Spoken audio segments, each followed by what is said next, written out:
ጤና ይስጥልን የከበረ ሰላምታችን በመላው ዓለም ሆናችሁ ቃል ስፖርት ዩቲዩብ ቻናላችንን ለምትከታተሉ ውድ አድማጮቻችን ድረስ ብለናል። ከእናንተ ከሆኑ ቃል ስፖርት ዩቲዩብ ቻናል የሰዓቱን አጫጭርና የተመራረጡ ስፖርታዊ ጥንቅሮች ለእናንተ ውድ አድማጮቻችን ይዘን መተናል። በቅደም ተከተል ስናደርሳችሁ እናንተ ደግሞ ቀናችሁ እንዴት ነበረ፣ እንዴት አሳለፋችሁት፣ ከስፖርቱ ዓለም መልከቶቻችሁን በየስቴዲየሞቹ የት እንደነበራችሁ እየጻፋችሁልን አጋሩን ቆይታችሁን።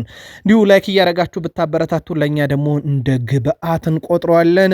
ወደ ቤተሰቦቻችን በመረጃ ሰዓታችን አስቀድመን የተወሰኑ የአገር ቤት መረጃዎችን ይዘናል። በአውሮፓ የመረጃ ሰዓታችን ታላላቆቹን ክለቦች ስናነሳም የሪያል ማድሪዱ ተጫዋች ተጎድቷል፣ ዛሬም አልነበረም፣ ትንሽ አሳሳቢ ይመስላል። ፍሎሬንቲኖ ፔሬዝ በጉዳዩ ላይ ምላሽ አላቸው። የቀድሞ የሪያል ማድሪድ ሰው ዳግም ወደ ክለቡ እንዲመለስ ይፈለጋል። በጣም አነጋጋሪ መረጃ ይዘናል። በባርሴሎና የመረጃ ሰዓታችን የቡድን ወሳኝና ቁልፍ ተጫዋች የተመለከተ ልዩ ጥንቅር ይዘናል። የሳምንቱ አጋማሽ ተጋጣሚያቸውን አትሌቲኮ ማድሪድ እና ከጨዋታው ጋር አያይዘን ተጨማሪ መረጃ ስናደርሳችሁ በርከት ያሉ መረጃዎች በአውሮፓ ዙሪያ በጣም አነጋጋሪዎቹንም ጨምረን ይዘናል። በተወዳጁ የእንግሊዝ ፕሪሚየር ሊግ ከ10 ዓመት በፊት ልክ በዛሬዋ ቀን ሻምፒዮን የሆነው ክለብ ከሻምፒዮንሺፕ ሊወርድ ነው። ልዩ ጥንቅር ይዘናል። ዛሬ በየስቴዲየሞቹ በርከት ያሉ ጨዋታዎች ነበሩ።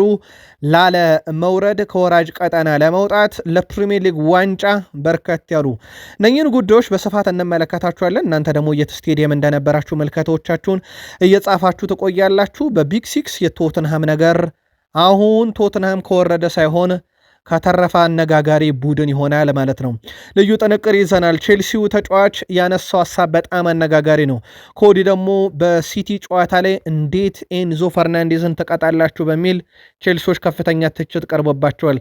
ጋርዲዮላ እንደሱም ወደው ተጫዋች የለም ስላሉት የሲቲ ኮከብ እና የዛሬውን ቤርናንዶ ሲልቫ በተጨማሪነት እናነሳለን። በጨዋታው ዙሪያ መልከታችሁን እያጋራችሁን አብራችሁን ቆዩን።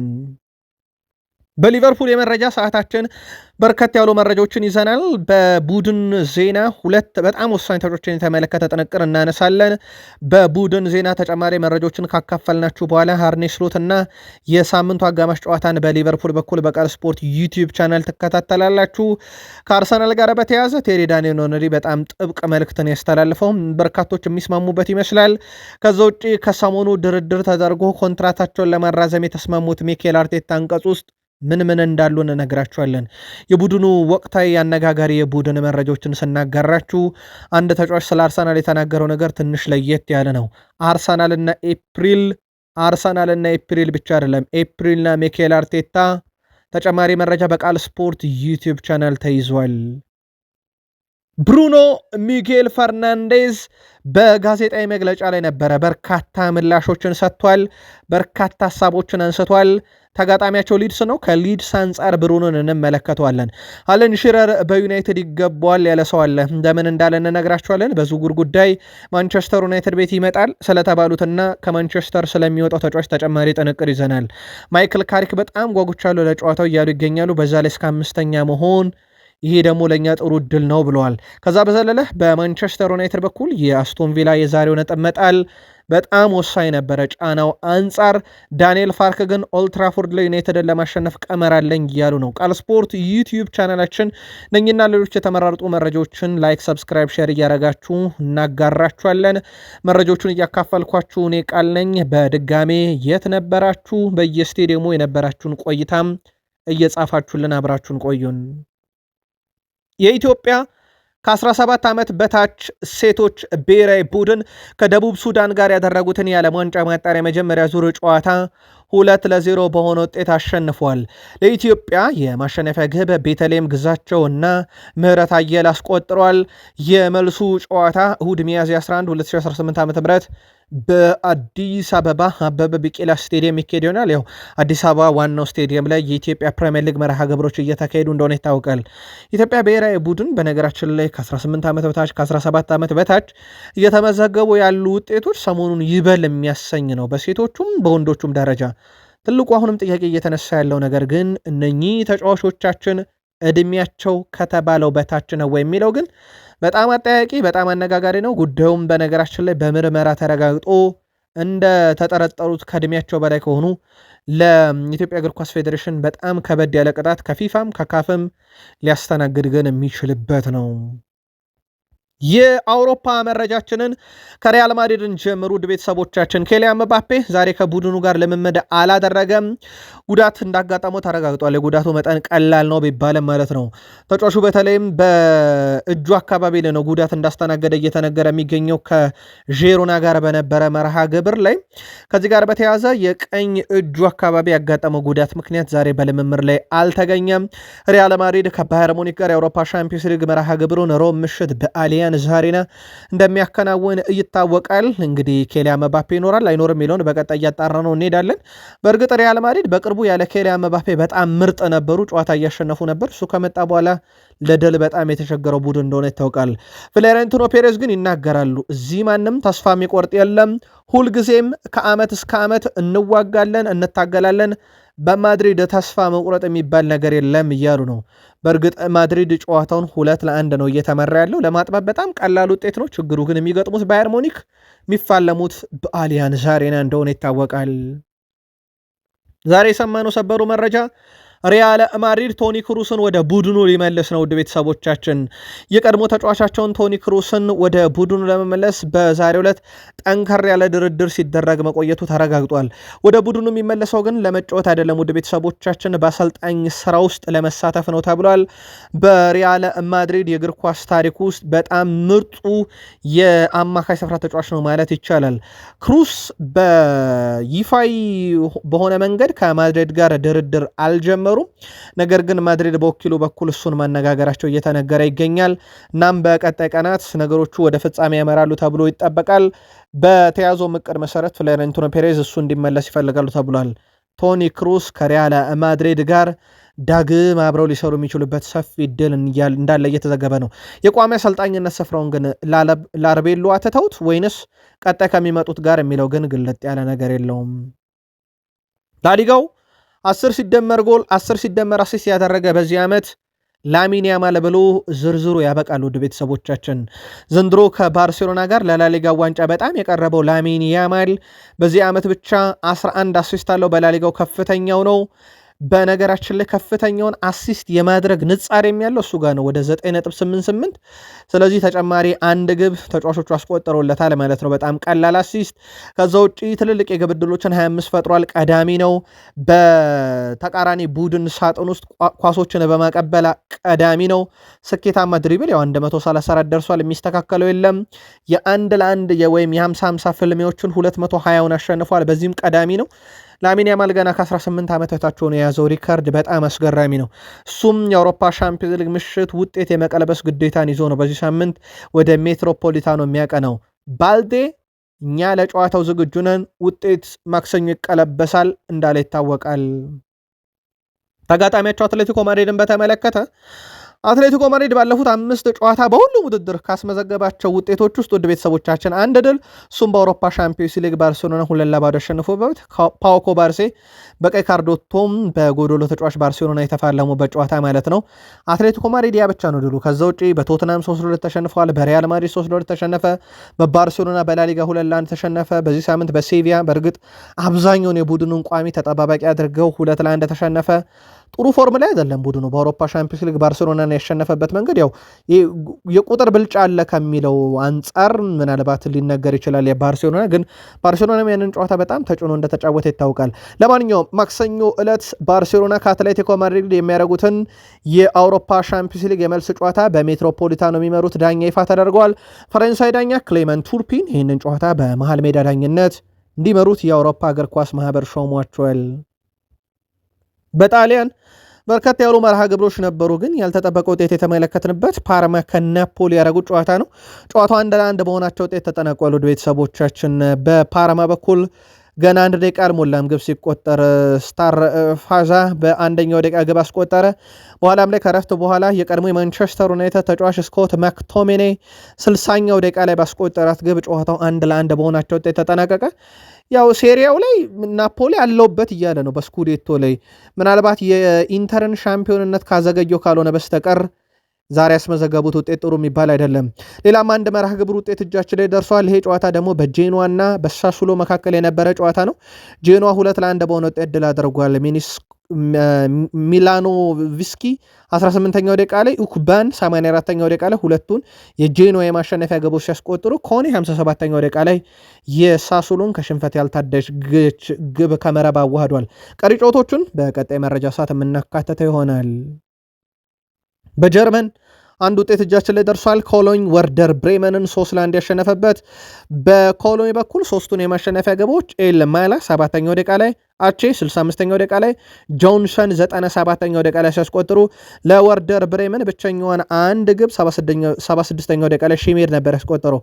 በነገራችን ላይ 24ኛው ደቂቃ ላይ ማለትም ኮሎኝ 1-0 ወርደር ብሬመንን እየመራ ፍራይዴል በወርደር ብሬመን በኩል በ24ኛው ደቂቃ ላይ በቀይ ካርድ በቀጥታ ወጥቶ ነበር። ቀሪ ጨዋታዎችን በማለዳው ጥንቅር በቃል ስፖርት ዩቲዩብ ቻናል ትከታተሉታላችሁ። ቪንሰንት ኮምፓኒን እናንሳ። በባየር ሙኒክ ቤት በዚህ ዓመት 29 ጨዋታን መራ። 29 ውስጥ ወደ ቤተሰቦቻችን 28ቱ ላይ አልተሸነፈም። 105 ግብ ተቃራኒ መረብ ላይ ያስቆጥሯል። በቡንደስሊጋው 27 ብቻ ነው የተቆጠረበት። በ12 ነጥብ ልዩነት ቡንደስሊጋውን እየመራ ነው። ያው የቡንደስሊጋ ነገር ኦልሞስት በሂሳባዊ ስሌት ካልሆነ በስተቀር በእግር ኳሳዊ እይታ ያከተመለት ይመስላል ወደ ባየር ሙኒክ ማለት ነው። ጀርመን ዛሬ የሰማነው በጣም አነጋጋሪ ነገር እንንገራችሁ። በጀርመን ቡንደስሊጋ በታሪክ የመጀመሪያዋ ሴት አሰልጣኝ ይፋ ተደርጋለች። ዩኒየን በርሊን ማሪዮ ሉዊስ ኢታን እስከ ውድድር ዓመቱ መጨረሻ በአሰልጣኝነት ሾሟል። አሰልጣኝ ማሪዮ ሉዊስ ኢታን በጀርመን የመጀመሪያ ሊግ የወንድ ቡድን ያሰለጠኑ የመጀመሪያዋ እንስት አሰልጣኝ ሆነዋል። አሰልጣኟ ቀጣይ ሳምንት የመጀመሪያ ጨዋታቸውን ደግሞ ከወልቭስበርግ ጋር የሚመሩ ይሆናል። ዩኒየን በርሊን በቡንደስሊጋው 11ኛ ደረጃ ላይ ይገኛል።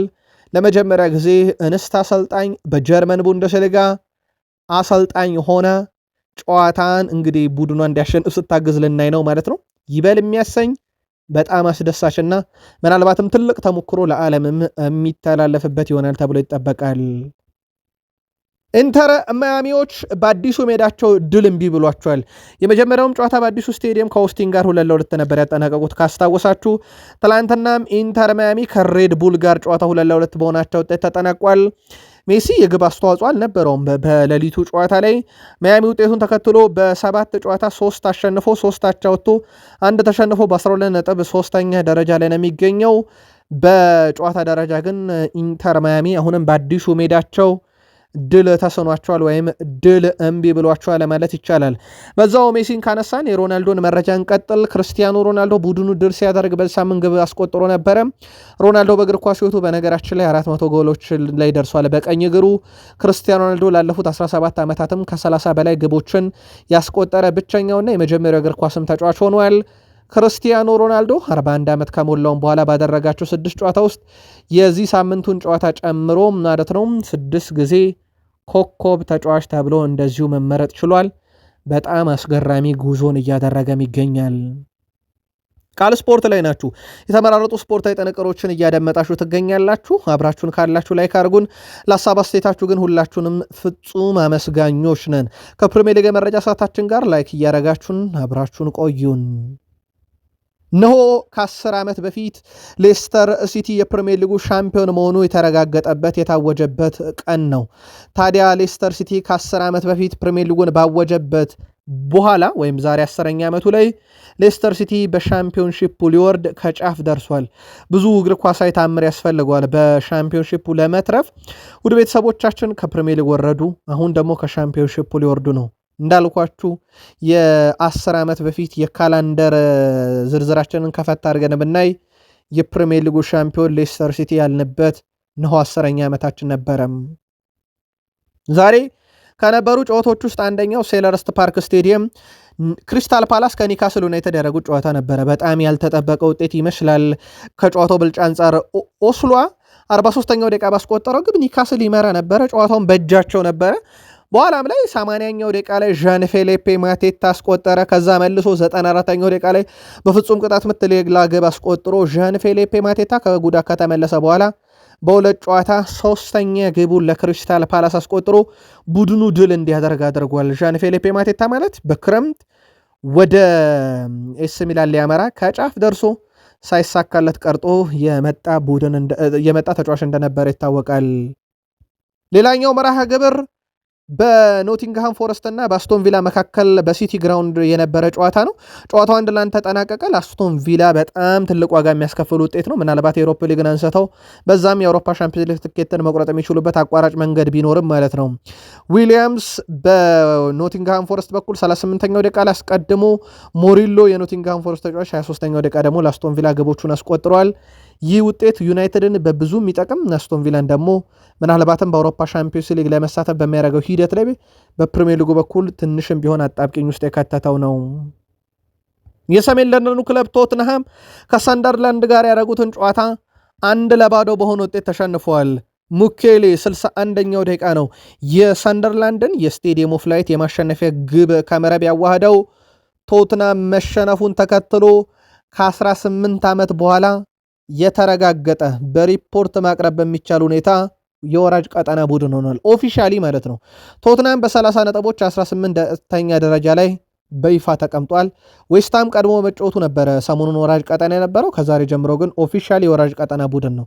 ቶትናም ያለፉትን 18 የፕሪሚየር ሊግ ጨዋታ ማሸነፍ አልቻለም። አሰልጣኝ ሮቤርቶ ዲዘርቢ የመጀመሪያ ጨዋታቸውን በቶትንሃም 1 ብለው ቢጀምሩ ሽንፈት ነው 1 ያለባቸው። ስፐርስ 2026 ከገባ በኋላ አንድም የፕሪሚየር ሊግ ድል የለውም። እንደ ሊቨርፑል ያለን ቡድን አቻ ወጥቶ በጣም አነጋጋሪ ቡድን ከመሆን በዘለለ ማለት ነው። ውድ ቤተሰቦቻችን እነሆ ቶትንሃም ጨዋታ ካሸነፈ በፕሪሚየር ሊግ 105 ቀናት ተቆጥረዋል። በጣም አነጋጋሪ ነው። ይሄ በፕሪሚየር ሊግ ነው። ዛሬ ሮሜሮም ስቅስቅ ብሎ ሲያለቅስ ነበረ። ስለተሸነፉ አይደለም ውድ ቤተሰቦቻችን፣ ተጎድቶ ወጣ። በዛ ነበር ስቅስቅ ብሎ ሲያለቅስ የነበረው። እንዳትረሱ ከ2 ወር በኋላ በአሜሪካ በካናዳና በሜክሲኮ አስተናጋጅነት የዓለም ዋንጫ እንዳለ ይታወቃል። ውድ ቤተሰቦቻችን አሁን ቶትንሃም ከተረፈ እንጂ የሚያስገርመው ወራጅ ቀጠና ውስጥ መግባቱ ሲጠበቅም ሲጠረጠር የነበረ ጉዳይ ነው። ምናልባት የአሰልጣኙ መምጣት በተወሰነ መንገድ ተስፋ ሰጥቶ ነበረ። ለማንኛውም ስፐርስ ከ32 ጨዋታ በኋላ 30 ነጥብ ይዞ 18ኛ ደረጃ ላይ ተገኝቷል። የዛሬው የማንቸስተር ሲቲ ድል ቀላል የሚባል አይደለም። በተለይም በፕሪሚየር ሊግ የዋንጫ ጉዞ ላይ በጣም ወሳኝ የሚባል ድል ነው ዛሬ ማስመዝገብ የቻሉት ከአርሰናል ጋር። አሁን ላይ በዚህ ሰዓት ሲቲ አንድ ቀሪ ጨዋታ እጁ ላይ ያለው የነጥብ ልዩነት ወደ 6 ወርዷል። አንዱ ቀሪ ጨዋታ ከክሪስታል ፓላስ ጋር ነው። ያንን የሚያሸንፍ ከሆነ ወደ 67 ነጥቡን ማሳደግ ይችልና ወደ 2 ነጥብ ዝቅ ያደርገዋል። 33ኛ ሳምንት ግን ከፓላሱ ጨዋታ በፊት ቀድሞ እርስ በርስ ይገናኛሉ አርሰናል እና ሲቲ እና ይሄ ደግሞ በጣም ወሳኙ አጋጣሚ ሊሆን ይችላል። ለሲቲ ጣጣውን ጨርሷል። ኒኮ ራይሊ ዛሬም ግብ አስቆጠረ።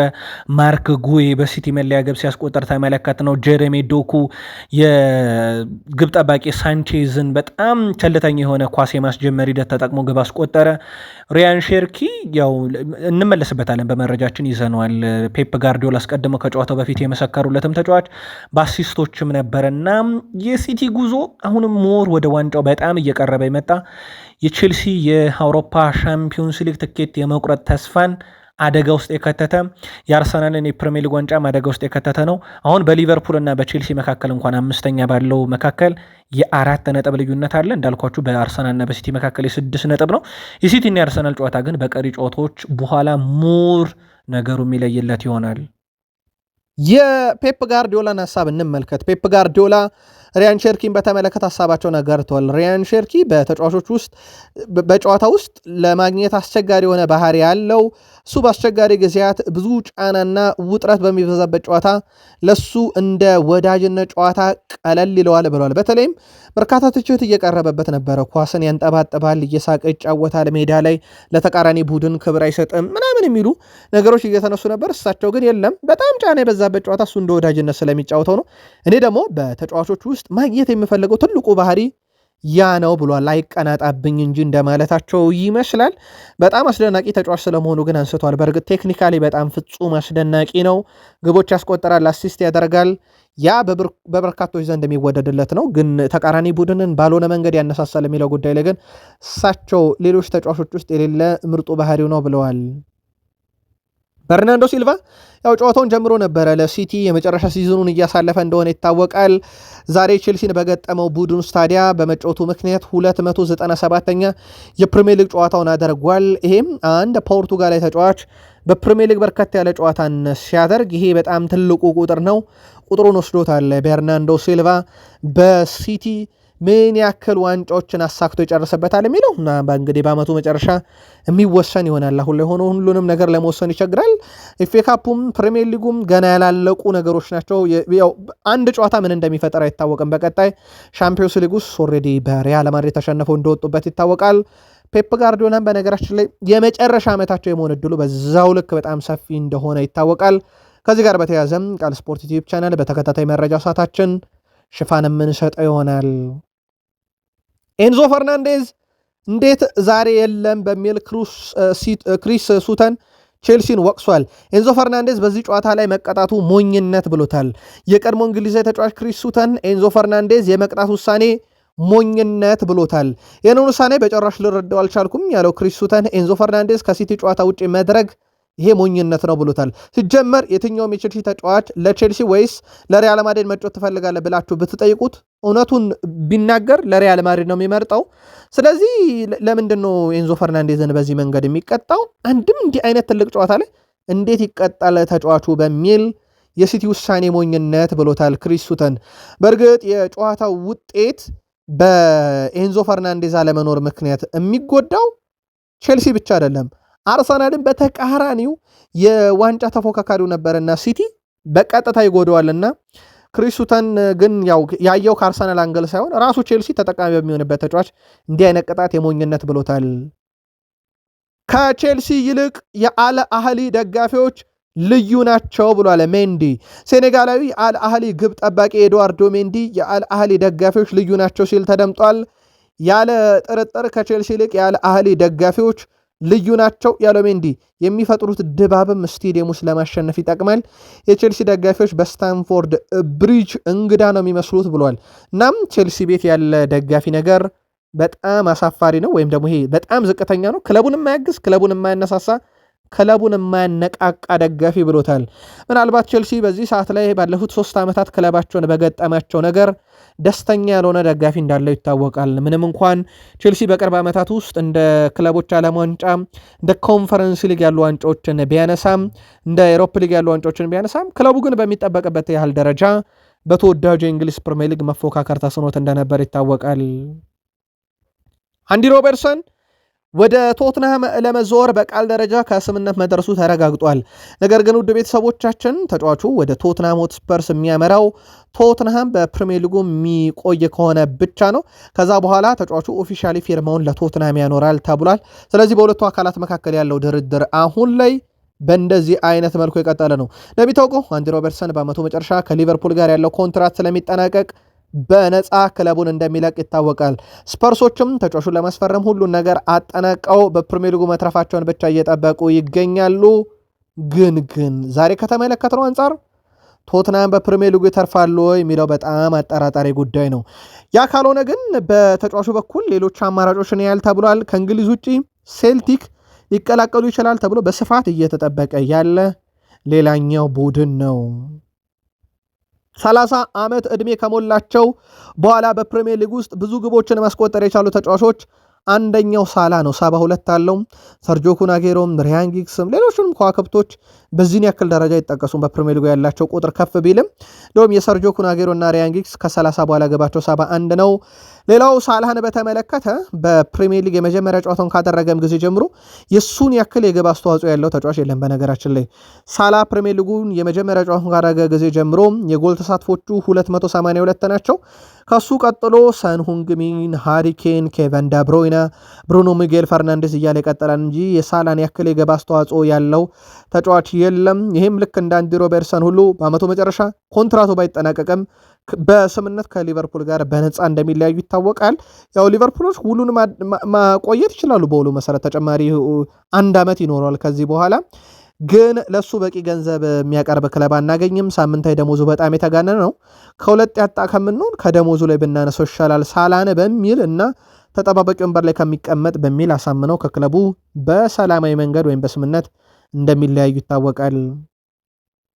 ፍሎሪያን ቪርትዝ በዚህ ውድድር ዘመን በፕሪሚየር ሊጉ ከክፍት ጨዋታ ብቻ 50 የግብ ዕድሎችን ፈጥሯል።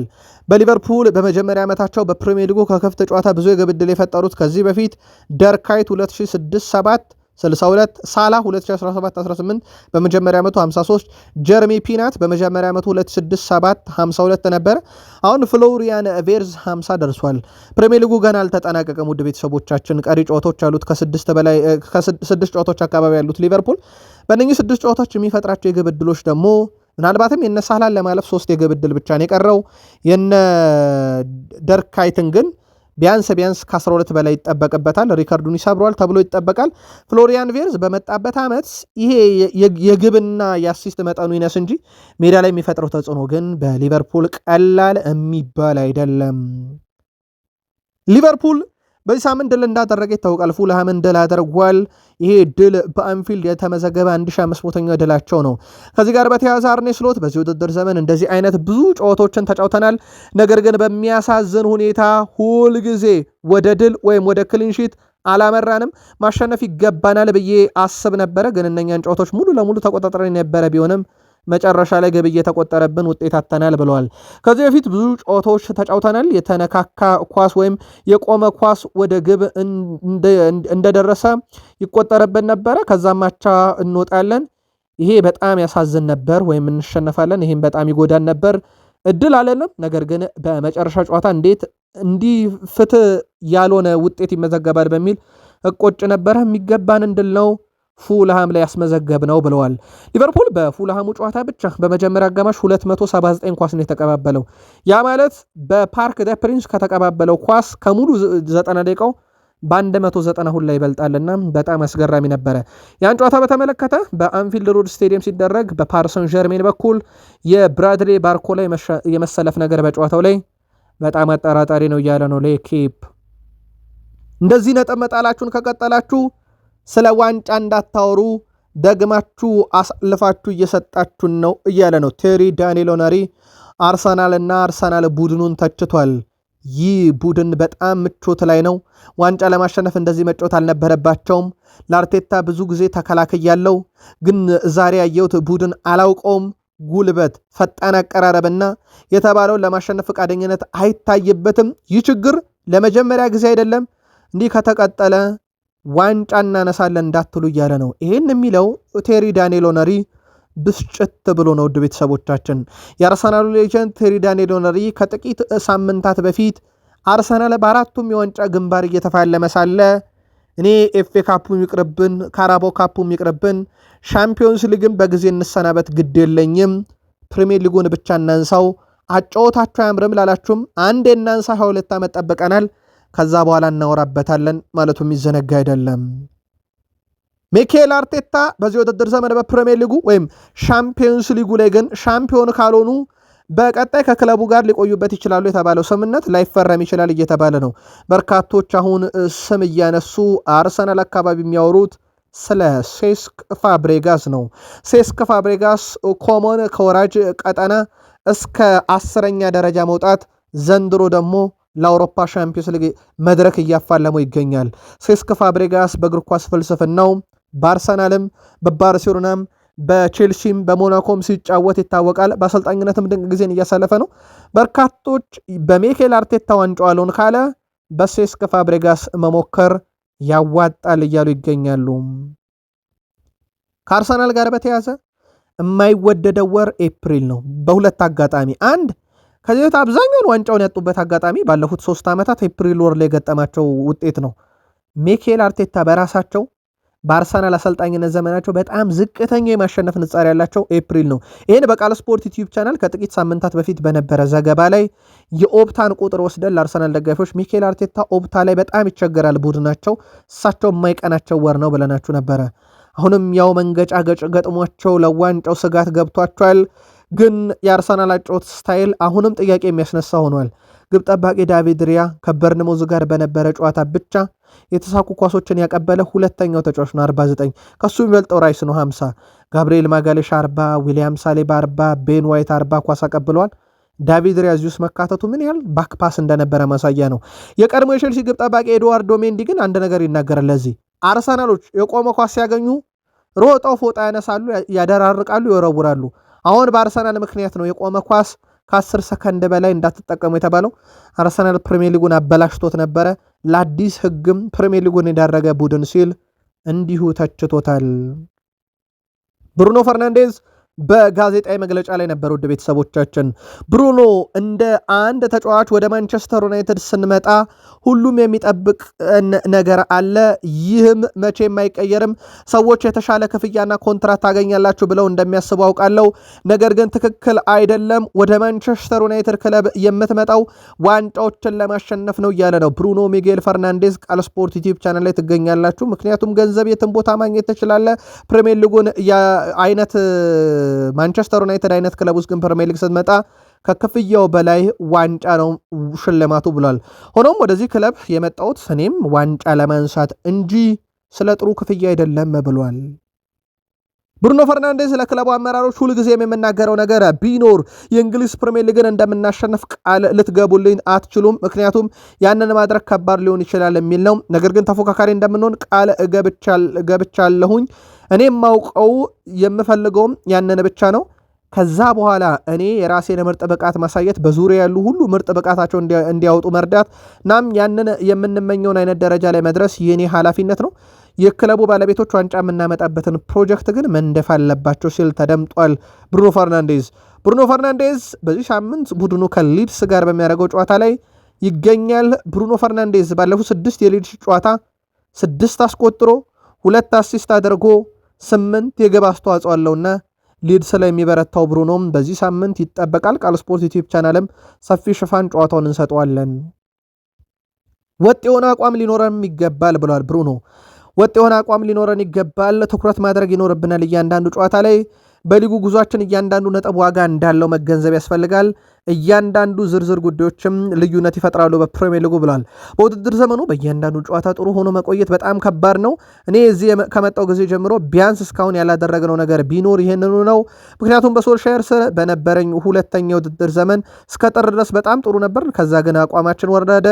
በዛን ጊዜ ማንቸስተር ሲቲ ይበልጥ እየጠነከሩ መምጣት ጀመሩ። እኛም በሁለተኝነት ለማጠናቀቅ ተገደድን። ስለዚህ ይበልጥ ወጥ መሆን አለብን። እዚህ ቡድን ውስጥ የወጥነት ትልቅ ጥያቄ አለ። ያንን ማስተካከል አለብን እያለ ነው ብሩኖ ሚጌል ፈርናንዴዝ የዩናይትድ ዋንበል።